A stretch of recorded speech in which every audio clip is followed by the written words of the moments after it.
আজি কেবিনেটত আমি দুটা সিদ্ধান্ত লৈছোঁ যে বাইকৰ আৰোহী টু হুইলাৰ এক্সেপ্ট হেলমেট আন কোনো কথাত ফাইন কৰিব নোৱাৰিব।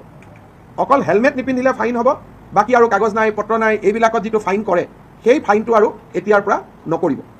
যদি কাৰোবাৰ কাগজ নাই তেতিয়া তেওঁলোকক নটিচ দিব, তেওঁলোকে কাগজ ঠিক কৰিব, কিন্তু ফাইন নলয় গভৰ্ণমেণ্টে। তাৰ এটা SOP ট্ৰেন্সপৰ্ট ডিপাৰ্টমেণ্টে ৰিলিজ কৰিব। দ্বিতীয়তে অটো ৰিক্সা, ৰিক্সা যিকোনো তিনি হুইলাৰ তিনিচুকীয়া যুক্ত গাড়ীক 4বাৰকৈ তেওঁলোকে ৰিপিটেড অপৰাধ নকৰালৈকে তেওঁলোকৰ পৰা কোনো ফাইন নোলোৱাৰ সিদ্ধান্ত লৈছে। মানে এজন অটো ৰিক্সা বা এটা ই ৰিক্সা বা এজন ৰিক্সা চালকে 4টা ফাইন কৰাৰ পিছতহে 5 নম্বৰ বাৰতহে তেওঁলোকৰ পৰা ফাইন ল'ব পাৰিব। মানে 4বাৰ আমি তেওঁলোকক ৱাৰ্ণিং দিম, 4বাৰ ৱাৰ্ণিং দিয়াৰ পিছতো যদি তেওঁলোকৰ ভুলটো তেওঁলোকে কৰিয়েই থাকে তেতিয়াহ'লে 5 নম্বৰ বাৰতহে তেওঁলোকৰ পৰা ফাইন লোৱা যাব।